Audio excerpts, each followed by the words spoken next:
Hi, and welcome to ABI Research's Ask the Analyst. My name is Nick Marshall, one of ABI's analysts covering topics in our small cells and mobile backhaul practices. Today's question asks us to take a look at the opportunities for using 3.5 GHz, 60 GHz or 80 GHz for small cell backhaul. A very interesting area and one of the hot topics in our industry right now. One of the main challenges for a mobile network operator when adding a small cell underlay network for capacity and coverage is backhaul. By their nature, there are many more small cells in a given area than macro cells, and they all must be interconnected back to the mobile core. Solutions for small cell mobile backhaul use microwave, optical fiber, or copper as a transport medium with no one-size-fits-all approach. Each solution has its pros and cons depending on the deployment scenario. One technology, the recently unlicensed 60 GHz or V-band, shows great potential, since the attenuation effects of oxygen absorption work in favor of linking closely spaced small cells with short hops, and the high bandwidth available will easily handle the data rates required by LTE and LTE advanced RANs. Another emerging technology for small cell backhaul is E-band or 70 to 80 GHz, which with its very wide channels makes 1 gigabit per second data rates a real possibility in the backhaul, without the complexities of high order modulation schemes. We reproduce in this slide a diagram from the small cell forum which illustrates the different technologies used for small cell backhaul. Of course, the best backhaul will always be fiber, but fiber is not often available where the small cell RF plan needs it to be, so operators arrange to have this first link completed to a fiber point of presence using microwave or millimeter wave, and each of these technologies has its advantages and disadvantages. The millimeter wave bands, which include the unlicensed 60 GHz V-band and the lightly licensed 70-80 GHz E-band, are attractive. These frequencies are compelling for small cell backhaul because little congestion occurs in these bands and they are very compatible with short small cell ranges, thanks to their high frequencies. Millimeter wave backhaul uses a very narrow beam width which reduces interference between links in close proximity.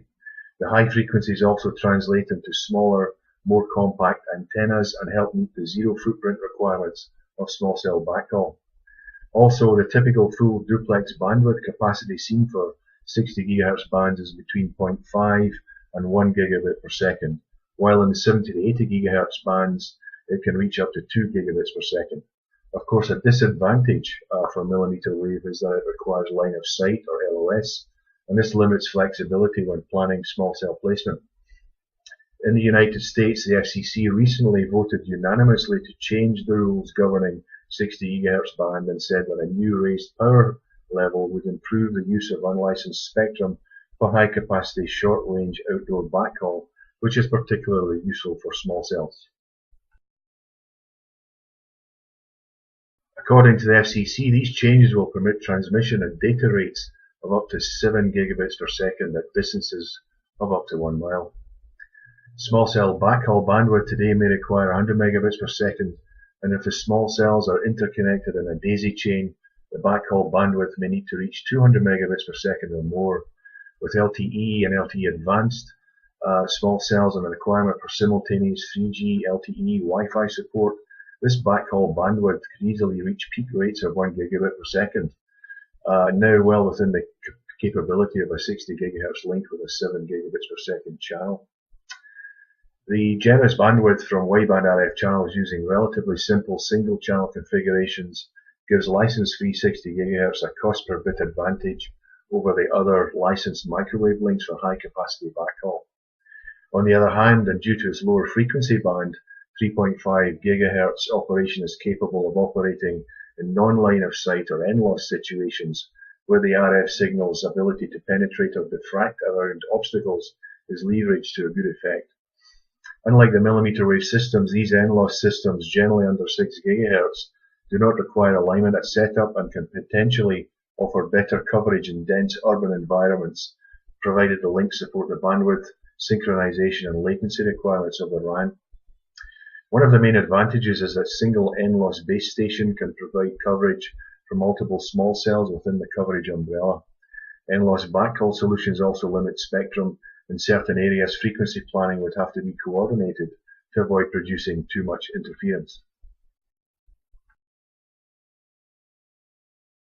In fact, just recently the FCC in the United States has proposed to free up spectrum in the 3.5 GHz band for small cells and other wireless broadband uses.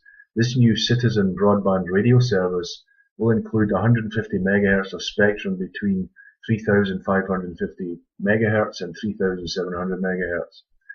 Access to the spectrum will use a three-tiered approach to allow incumbent access, priority access, and general access. Access would also be dependent on location, in much the same way that TV white space technology uses a geolocation database to govern access. So that's our quick take on what's happening in the small cells 3.5 GHz, 60 GHz, and 80 GHz backhaul areas. I hope you found it useful. So to finish off this Ask the Analyst video, and to get more in-depth discussion on the topic, and to meet the major small cell backhaul players, we suggest you attend the upcoming joint Avren Small Cell Forum Small Cells World Summit in London in June. This event is actually three conferences in one: small cells, carrier Wi-Fi, and small cells backhaul. ABI is the lead analyst partner, and our Chief Research Officer, Stuart Carlow, will be speaking. Before I sign off, I wanted to mention that for more in-depth analysis on this topic and many more, you can find analysis and forecasts in our mobile backhaul service. So thanks for listening today, and please don't forget to submit your questions to asktheanalyst@abiresearch.com.